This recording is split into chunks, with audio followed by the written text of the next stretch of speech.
First, Republicans are voting on a bill to restrict President Biden's control over the release and sale of our nation's emergency oil supply. Joining me right now is Texas Congressman and member of the House Energy Committee, Dan Crenshaw. Congressman, it's great to see you. Thanks so much for being here. Critics say Biden tapped that SBR as an election stunt to bring down gasoline prices right before the midterm elections, and now we're sitting at historic lows. You're trying to prevent that from happening again. Tell us about it.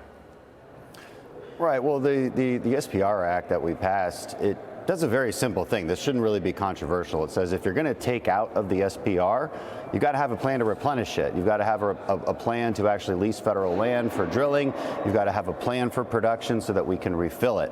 This should not be controversial. The Democrats are acting like this is the craziest, most extreme thing ever. They're the extremists. They want to deplete the SPR, which is meant for emergencies, by the way. It's never been meant for price controls. And by the way, it had a minimal effect on gas prices. So he was wrong about that. He's wrong about using it. He's wrong about selling it to China. And he's wrong about threatening to veto this bill, which is a good bill. It should be bipartisan. We're just trying to solve problems here to replenish the SPR, the Strategic Petroleum Reserve, which is designated for emergencies when we're out of gas.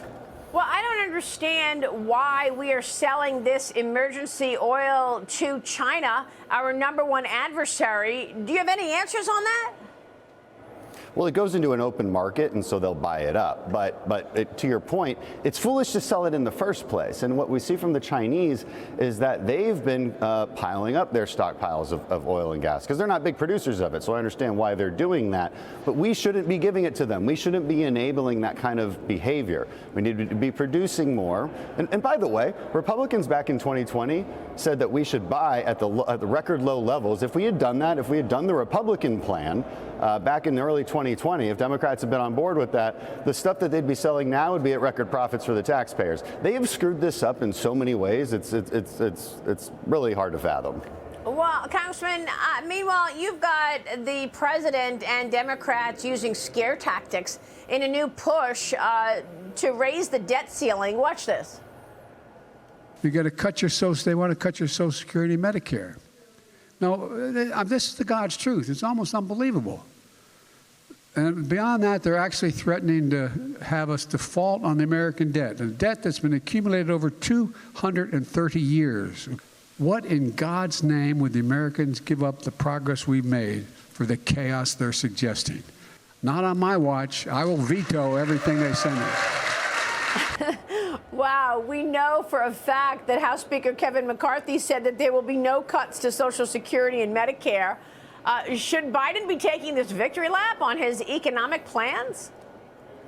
I mean, he's just lying. There's a couple lies to parse out here. First of all, we're not going to default on the debt. That's not the Republican plan. The Republican plan is to say, okay, let's raise the debt ceiling, but we have to have some spending measures in place that put us on a sustainable debt trajectory. That's just responsible spending, right? If you got a bunch of bills all of a sudden at the end of the month and you're like, whoa, I spent way too much on my credit card. Okay, so I'm going to pay off my credit card, but I've really got to rein in my spending. That's what a normal person, a normal household would do. That's the Republican plan. Now, Biden's bringing up Social Security and Medicare. No, that's not even on our agenda. Let's be clear.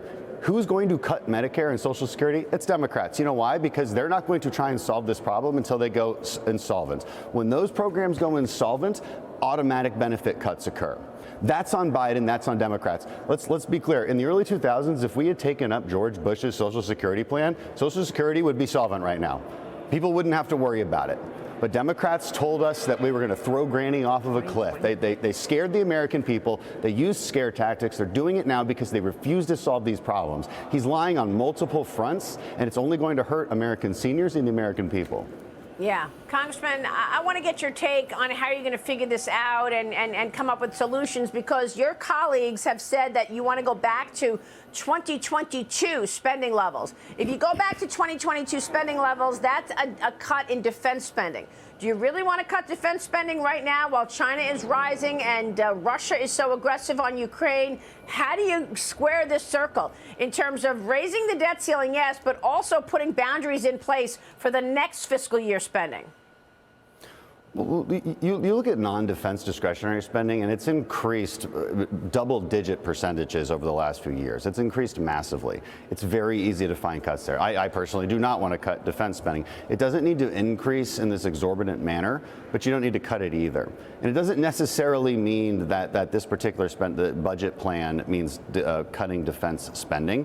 It just has to go through regular order, and it will go through regular order. It will go through the committees. It'll go through each appropriations bill, and we'll fight it out as it goes. So I'm not as worried about it. These supposed rules that we've talked about they don't necessarily pertain to just defense spending. So I think we can get on the right track here. Well, Alexandria Ocasio-Cortez yesterday or this week said that she wants a wide open border.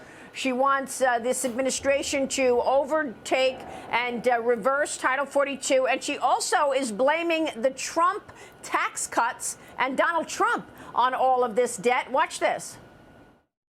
Congresswoman, quickly on the debt limit, Democrats have been in charge for the past 2 years. Do you think Democrats have spent too much money? I think the largest contributor to the debt ceiling or to our deficit has been the Trump tax cuts. But I got to go. The Trump tax cuts, Congressman, your thoughts? She's very confused. We all know this. So right after the Trump tax cuts, the federal government received a record amount of revenue, year after year after year after year. That's so right. she's just wrong. It's just wrong. I mean, it's just not true. Look, the majority of our spending comes from mandatory spending. About 70% is from Medicare, Medicaid, Social Security, and interest on the debt. The rest of the 30% is the discretionary stuff that we argue about every year. About half of that is defense spending. So you do have very little to work with. If you don't get our major programs on a sustainable trajectory, well, then you're going to put our country on an unsustainable trajectory when it comes to debt. It really is that simple, and we do need to do a better job educating the American people on really what the problems are, and we have to have adult conversations on how to fix them. All right, we will leave it there. We'll see if those adult conversations take place. Thank you so much, sir. Good to see you. We'll see. Texas Congressman Dan Crenshaw joining us in Washington.